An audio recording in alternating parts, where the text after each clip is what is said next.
Oi, tudo bem? Esse é o BTC Money, seu programa de finanças pessoais, economia e investimentos da BTC. Meu nome é Gustavo Habib, eu sou instrutor de negociação e comunicação e no episódio de hoje falaremos sobre vale a pena entrar num IPO, Initial Public Offering?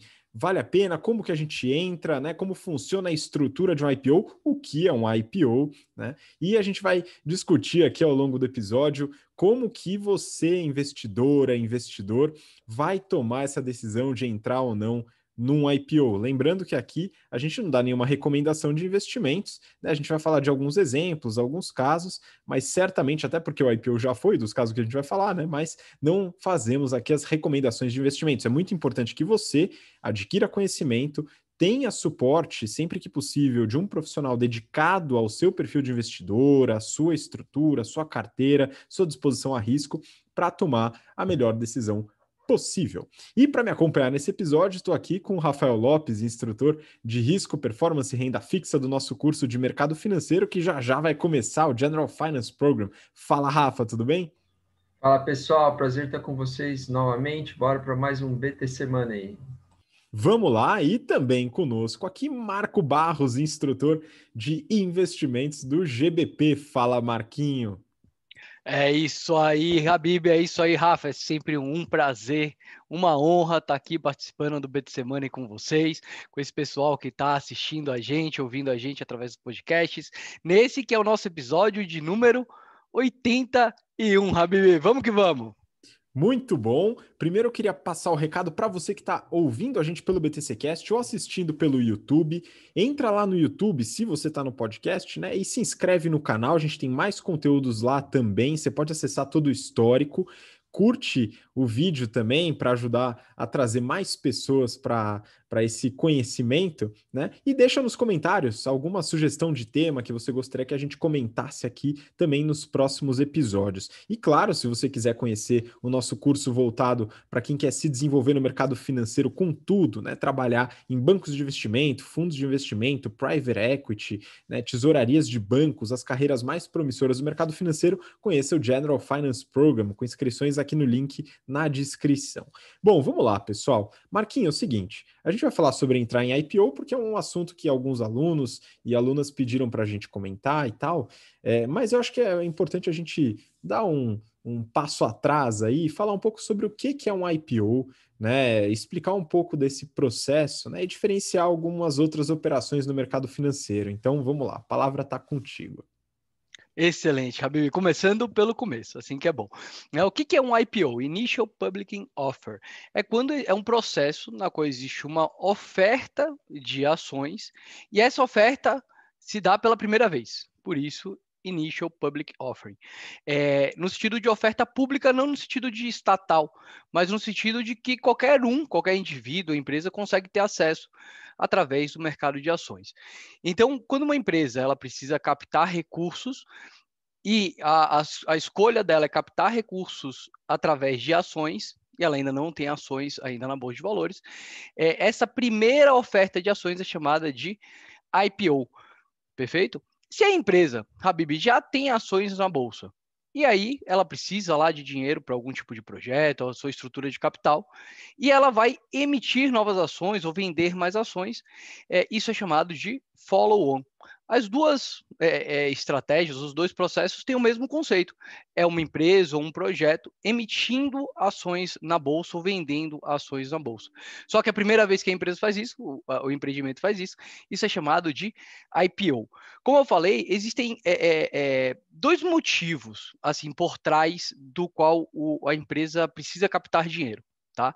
Pode ser que a empresa precise captar dinheiro para um projeto novo, então ela precisa de dinheiro para crescer ou para quitar dívida, enfim. E aí, esse processo é feito emitindo novas ações. Isso, pessoal, que a gente chama de oferta primária, perfeito? Ou pode ser que algum dos sócios queira sair da empresa, então imagine que você tem uma sociedade, e um dos sócios queira sair da empresa, e a decisão é que essas ações sejam vendidas no mercado de ações, e aí você tem uma oferta secundária. Se essa empresa, então, ainda não tem ações na bolsa, isso é chamado de IPO, Habib. Tá com você. Muito bom. Então, a empresa ela tem várias formas de se financiar. né? Uma delas é com próprios recursos, né? O caixa que ela desenvolve, que ela gera ao longo das suas operações, ela pode usar esse caixa para desenvolver novos projetos, para contratar mais gente, etc. Ela pode se endividar, pegar empréstimos, né? Ou emitir dívidas para poder adquirir esses recursos, e ao longo do tempo ela vai ter que pagar juros, o principal, amortizações, etc. E ela também pode se financiar através de abertura de capital, ou seja, ela abre mão de uma parcela do seu capital, né, do seu capital social, para novos investidores. E quando ela faz isso de uma forma pública, como o Marquinho bem diferenciou aí, não é público porque é estatal, é público porque é aberto ao público, né? Ela faz isso através do IPO quando é a primeira emissão. Muito bom. E aí, legal que você colocou também a diferença da oferta primária e secundária, que é uma dúvida de muita gente que escuta aqui o podcast. E aí, beleza. Então, a gente tem essa possibilidade, né, de fazer essa abertura. E aí, Rafa, para a gente seguir aqui na discussão, queria entender um pouquinho melhor sobre a estrutura, né? Então, legal, o Marquinhos explicou qual a motivação da empresa ao fazer esse IPO e agora eu queria saber um pouco sobre como ele é feito, né? O que acontece, como funciona esse processo. A empresa definiu, então, que ela quer captar recurso através de um IPO. A partir desse momento, o que acontece? A empresa que quer captar recurso via um IPO precisa ter algum banco estruturador, que é o banco que vai fazer o valuation, que vai cuidar toda a parte de diligência da operação, é o banco que vai ajudar eventualmente também na distribuição dessas ações, ou seja, você tem que colocar no mercado e aí, obviamente, o investidor ele tem que ter interesse, então o banco tem que estar preocupado com isso, qual vai ser uma precificação justa, uma precificação que vai atrair o interesse do investidor de uma maneira geral.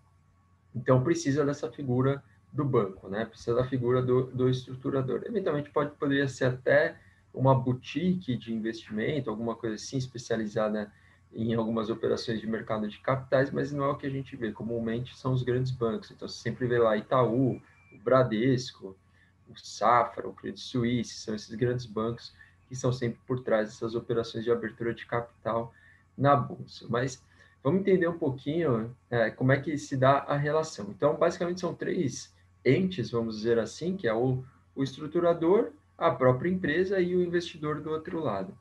Bom, a empresa, obviamente, tem todo o interesse que esse IPO seja precificado no melhor preço possível, claro, porque se ela está vendendo uma parte do seu negócio e ela precisa desse dinheiro, como o Marquinho comentou, eventualmente para conseguir abater uma parcela das dívidas ou para fazer o investimento em projetos de expansão, ela quer que esse volume seja o maior possível. Então, ela tem todo o interesse que o preço da ação na hora do IPO seja o maior, que o mercado seja disposto a pagar. Do outro lado, você tem o banco de investimento, que é remunerado através, entre outras coisas, o banco ganha dinheiro todas as maneiras que você pode imaginar, mas a pior não, a maior, né, fonte de recurso nesse tipo de operação é um FII, que é um percentual que sai, que incide sobre o volume levantado na operação. E aí, é claro, 1% de, sei lá, de 1 bilhão dá quanto? Nem sei quanto é que dá, não vou fazer a conta errada aqui, né? Mas... Dinheiro pra caramba, porra! Dá muito 10 dinheiro. milhas. De 1 bilhão, 10 milhões, mas se for de 10 bilhões, enfim, aí vocês vão fazendo a conta, 1, 2%, sei lá, das operações. Fato é, quanto maior for o volume na emissão, mais o banco vai ganhar. Ele ganha um rate, né, um FII, um percentual em cima desse volume emitido. Quanto maior for o volume emitido, melhor para o banco. Então, o banco, assim como a empresa, também tem todo o interesse que esse IPO seja precificado no maior preço possível. E o investidor, por sua vez, eu não sei se ele tem interesse em pagar mais caro, ele na verdade não está muito preocupado com isso, o que ele quer é tentar ganhar dinheiro, né? Vou entrar ali naquela empresa, se subir, tá tudo bem, tá tudo ótimo, porque aí depois eu posso vender mais caro, e eventualmente esses movimentos acontecem no curto prazo. Então, o que acontece é que o banco, portanto, ele sempre tenta dar uma, vamos dizer assim, ele tenta criar uma certa euforia em cima daquela operação, né? Então começa a gerar um certo burburinho, o mercado começa a ficar agitado, todo mundo olha para aquela empresa, muita notícia saindo, muito marketing, etc. e tal. E aí você começa a inflar eventualmente o preço da ação. Quando ela sai no IPO, sai num preço alto, todo mundo fica feliz, dá a pancada para cima depois, o investidor também tem a opção de fazer o flip, flipar se quiser vender, mas o risco que existe é que depois de toda essa euforia, a hora que a poeira abaixa, muita empresa também depois derrete, né, despenca. Então, acho que fica aqui só uma observação, todo investidor que quiser entrar no IPO tem que ser bastante cuidadoso, porque realmente, por conta de toda essa euforia, muitas vezes a empresa ela sai no IPO precificada a um valor muito alto. Se subir depois, que é o que é o mais comum no curto prazo, logo em seguida a ação sobe, ainda dentro dessa euforia, flipar nunca é uma má opção, sempre é uma boa possibilidade de ganhar dinheiro com menos risco. Agora, aquele que está pensando em segurar mais tempo, cuidado, porque muitas vezes depois de um certo tempo, esse IPO pode virar um pouco de fumaça, né? Pode realmente, a gente pode enxergar algumas quedas mais expressivas nos preços. Pô, muito bom. E aí eu vou começar então a discussão, pessoal, sobre se vale a pena ou não entrar em um IPO, né? E aí o Rafa já começou a dar uma dica aí de que um investidor, né? Claro, vai depender do objetivo do investidor, mas ele pode ter, basicamente, aí depois o Marquinho pode até me corrigir, mas eu vejo aí dois objetivos, né, ao entrar no IPO que o investidor pode ter, né? O primeiro é o objetivo de ter um ganho de curto prazo, né? Que o Rafa colocou como flipar aí. Então, a pessoa entra com preço e vende, às vezes no mesmo dia, às vezes no dia seguinte, às vezes na semana seguinte, por um preço mais alto e ganhar o lucro, né? O ganho de capital em cima dessa operação. O outro objetivo é o objetivo de investimento de longo prazo, ou o famoso buy and hold, né? Ou o investimento de valor, né? O value investing. E aí a pessoa tem que fazer uma análise talvez um pouco mais criteriosa. Na minha visão, ela tem que fazer uma análise criteriosa com ambos os objetivos. Porém, é o seguinte: primeiro ponto é todo IPO tem o que a gente chama de prospecto preliminar. É um documento bastante longo e completo e muito rico, né, de conhecimento, de informações, que eu acredito que todo mundo que pretende entrar no IPO deve ler atentamente esse documento, né? A gente faz isso na análise do outro programa aqui do podcast, que é o BTC Journal, né? Inclusive, no momento que a gente grava, essa semana a gente gravou e eu analisei os prospectos de duas empresas, né? Armac e Traders Club, né? Que foi dessa semana que, inclusive, subiram bastante, mais de 30% no IPO, que foi um ganho para quem entrou com aquele objetivo de ganho de curto prazo, né?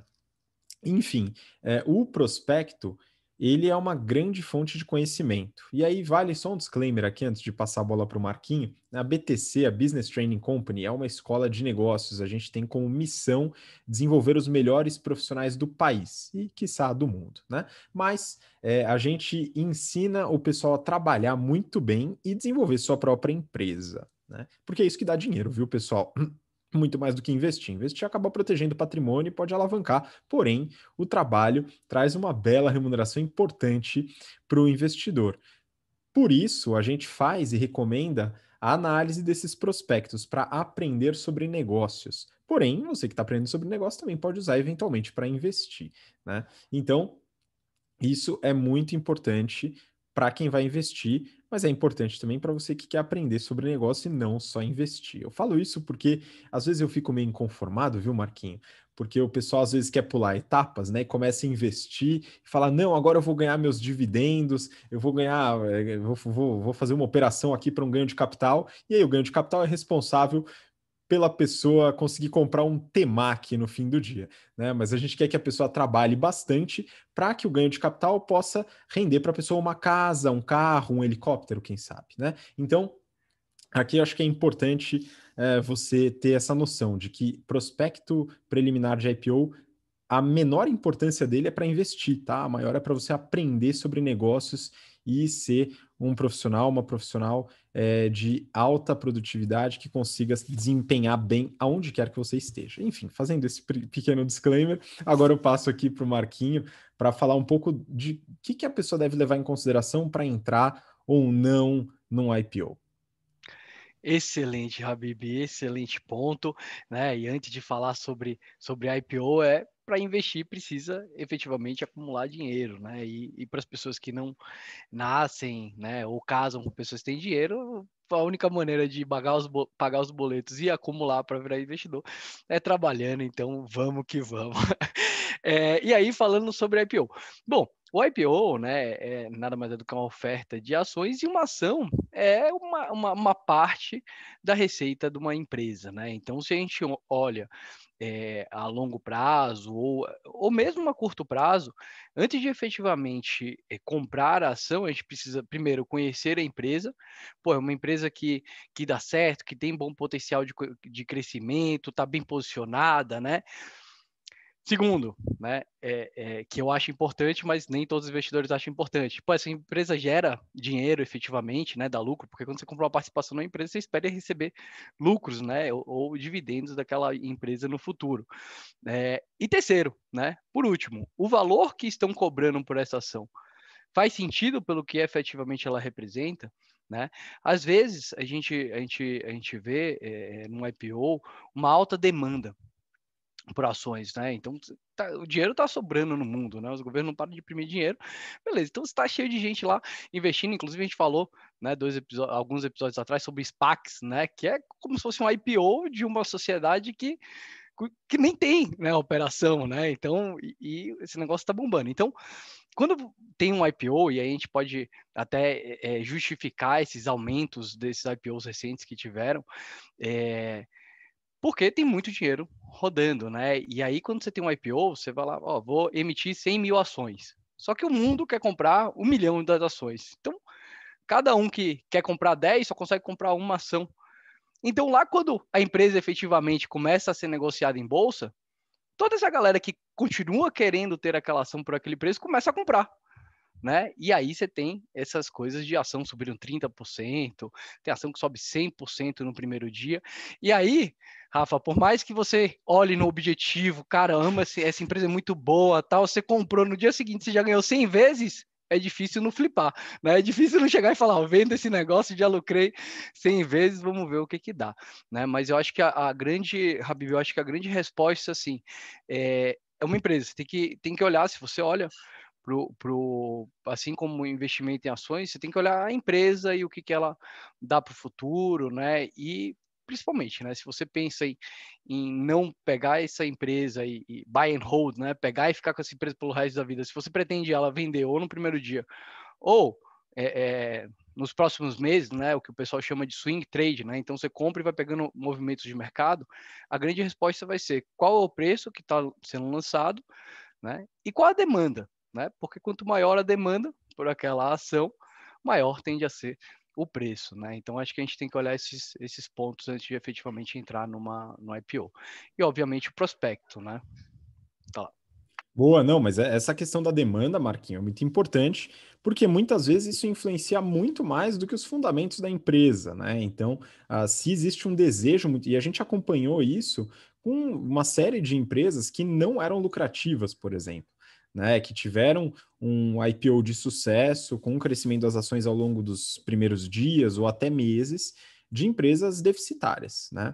E isso não quer dizer que está errado. As pessoas, ainda assim, muitas delas ganharam dinheiro nesse IPO, mesmo a empresa, em tese, não tendo fundamentos sólidos financeiros, mas muitas vezes tendo uma tese de investimentos bem apetitosa para investidores. E aí eu vou passar a bola para o Rafa, né? Mas comentando aqui que um bom trabalho de banco de investimento é desenvolver um belo de um PowerPoint, né, pessoal, que consiga convencer muito bem os investidores. Vai lá, Rafa.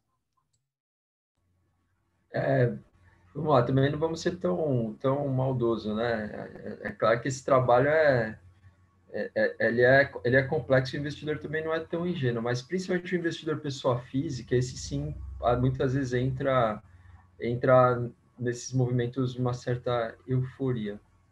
Bom, mas a gente poderia olhar um pouquinho para alguns exemplos, né, de IPOs que aconteceram no passado, só para ilustrar um pouquinho melhor o que a gente está falando. Eu vou só citar um, e aí depois vocês podem trazer também alguns exemplos, mas um muito ilustrativo foi o IPO da Vasta. A Vasta é o braço, né, de plataformas de ensino à distância da plataformas não, é o braço de ensino à distância da Cogna, né, que é uma holding focada no ensino básico.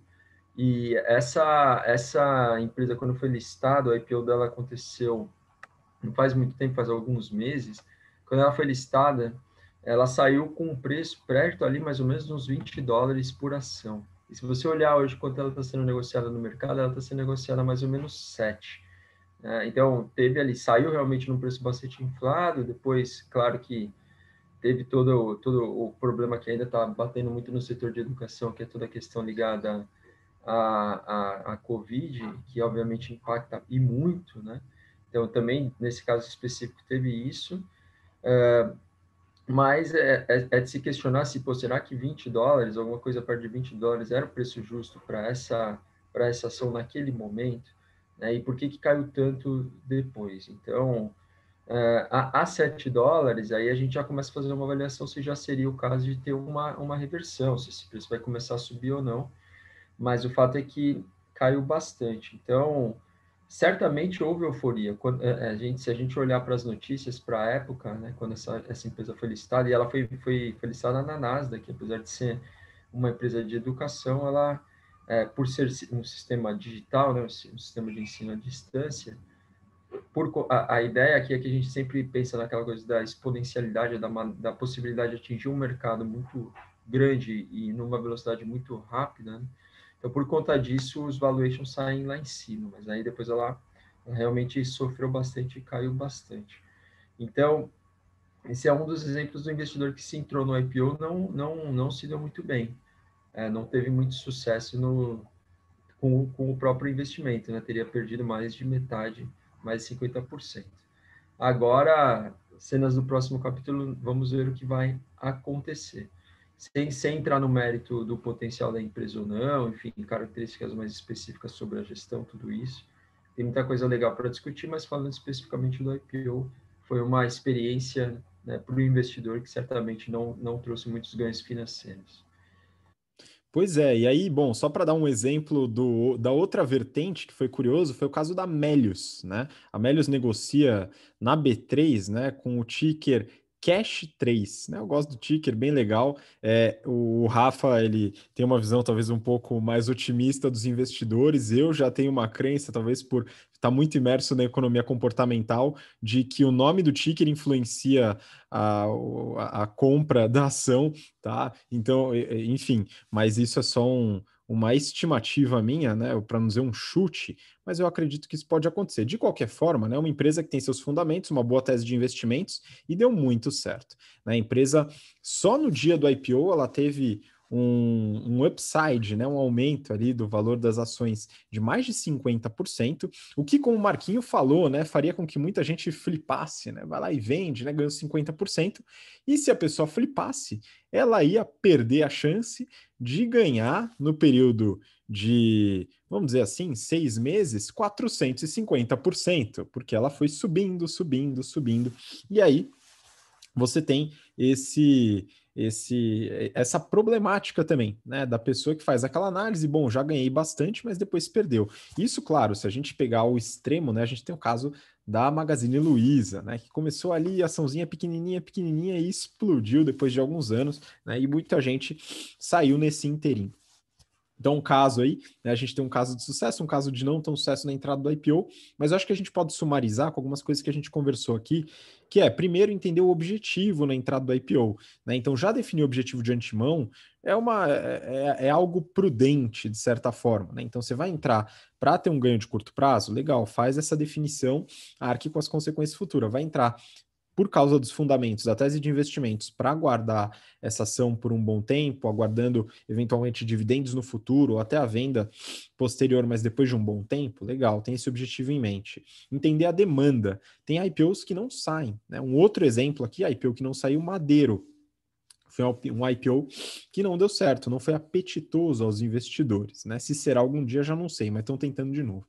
Enfim, vamos aguardar. Outro que saiu recentemente teve um crescimento inicial foi o da Smart Fit. Né? Então, teve uma demanda muito alta.